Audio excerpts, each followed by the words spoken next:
Hey guys, welcome back to Dagobah, and today I'm at Order 66, Creatures and Effects.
Hey guys, so I'm here at Order 66 still, and it's really awesome, and I'm just about to have a chat with Julian Checkley, who owns the whole joint, and we're going to ask him a few questions, so stay with me, okay?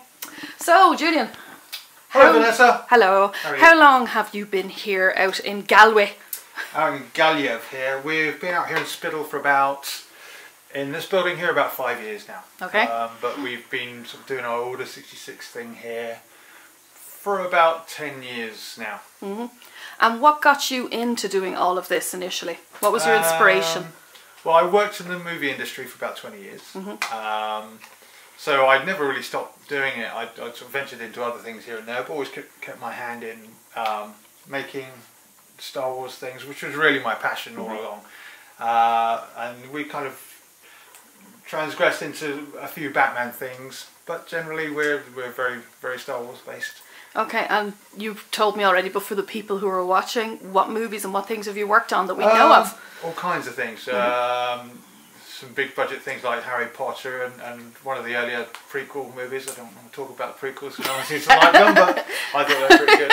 It's okay, I don't think everyone will shoot you. I think most people will be okay with that. Then we did The Mummy, and then some comedy things like Kevin and Perry Go Large, and then some TV things like Father Ted and Red Dwarf and Doctor Who and things like that. So, I mean, it's a bit of everything, and that was mainly in the UK. Yeah. Pinewood and Shepperton Studios there. and we sort of kept our hand in over the years doing bits and pieces, but now we mainly do private commissions for people. So guys, if you're kind of thinking, I think I may recognise this man, I may know about this. If you were at Star Wars Celebration Europe in 2015 in London, you would know Julian and his crew because they won the cosplay contest for a full-size, full-scale Gromgah from The Force Awakens, which is right here. So Julian, how did you go about building this thing? Because this is unbelievable. So this is our 9-foot, 2.7 metre Gromgah costume. And it's, I mean, when most people see it and they walk into the room, they just think it's a static mannequin. But it's actually a functional walking costume. Once you get into it, your hands are work out about here, and they would activate the levers on the hands here. So all the hands articulate. The head you actually look out through the eyes, and you can articulate the mouth by nodding your head, and you can do all kinds of nice gurning features on his face. And your feet work out about here on some stilts, some heavily modified stilts. When I say heavily, it's because they weigh about 20 kilos each. So they weigh an absolute ton. The whole costume weighs about 70 to 80 kilos for the whole costume. So it's some serious weight for a person. It's some serious weight. You can only stay in it for about 30 minutes or so before you start really starting to fade and need some air and oxygen.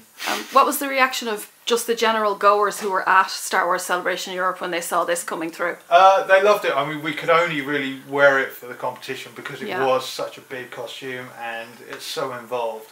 And because the Star Wars Celebration events are always so popular and very, very busy, there's just no way you get through a crowd without tripping on someone and squashing them. So.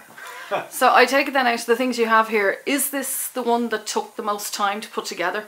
This took 100 days to build. Would it be the most? Possibly. I mean, it was the one that incorporated the kind of more separate factors of model making and costume making and prop making. Because you've got things like the head and the hands, which are very kind of creature effects. We had to be sculpted in clay, and then we had to make the arches underneath to articulate the hands. The teeth are real teeth, like you'd find in dentures. Then we've got bits of electronics in them. We've got all this fabric work that had to be weathered and broken down, and then little bits of props, so the belt buckle, and then round the back here we had to make a back piece, because in the movie you only ever see him sitting down, because he's a puppet that's operated by three people. So we had a bit of artistic license, so we made a little backpack there that will lights up to give somewhere for all the tubes to link up to. And there's, if you're a real Star Wars fan, you might notice that this little piece here, if you can see in there, which is this piece here, looks very much like this piece down here, which is obviously our Revenge of the Sith Vader. Which, by the way, I didn't notice, but I'm going to blame the fact that I'm only 5'4" and I couldn't see it properly from where I'm standing. Because this world in here seems, I feel a bit like Warwick. I'm kind of understanding where Warwick Davis is coming from in here today, because these things are so big. So what about your Wookiee?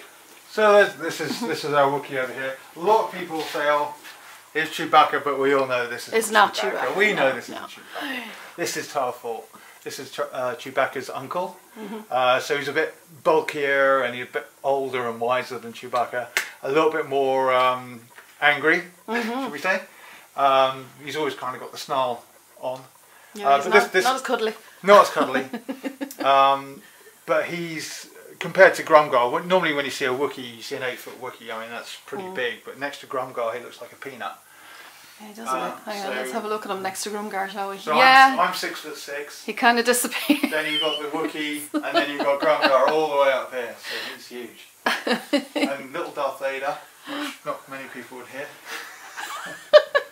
So our Wookiee then, we've got an articulated mouth that kind of snarls and whatnot, and that plugs into a sound system, so we get all the Wookiee noises.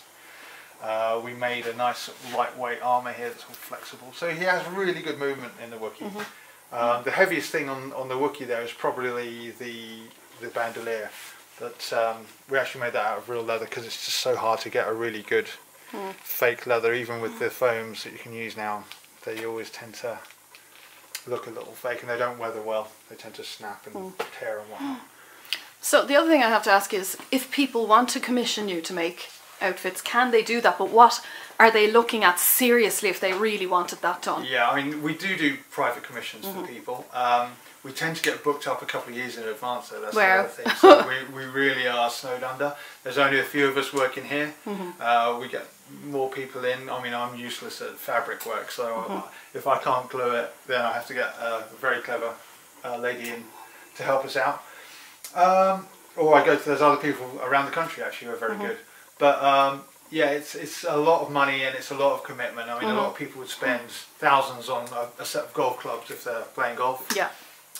People that are into costuming, they'll spend thousands on the costumes as well. So if people are thinking about something like this, they need to be realistic. They have to be really committed. Yeah, and you're getting film quality kit as well at the end of the day.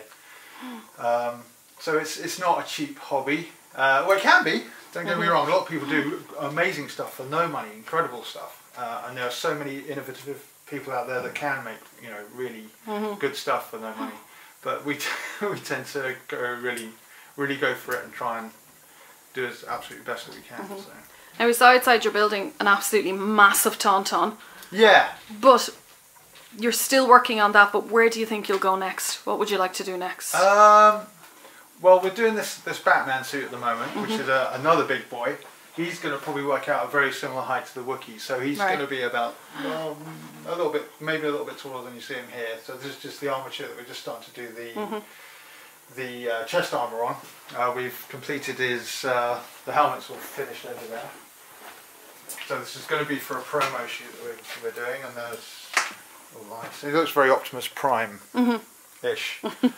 But he can be seen in the Arkham Origins XE suit, which a lot of people, I'm sure, looking will be very familiar with. I'm Me, sure. not particularly. I'm sure. I mean, I'm sure lots of people will. I only got into gaming and Batman really because someone mentioned about a Batman suit that they were looking at, and there we go. So yeah, I mean, all the things we make have to be moulded. We sculpt things first, so things like the Batman helmet over there, for instance, we use that as an example. We have to sculpt it first, and we'll just use a plasticine like clay called plastiline, which is just like plasticine but with a bit more wax in it. Right. And we'll sculpt that up as best we can, then we do a mould of it, and then we'll do a clean up mould, do another cast, a nice hard finish like this, put all the detail and finish into it, and then we'll do another silicone mould of that, which gives us our rubber copy. Then. Cool.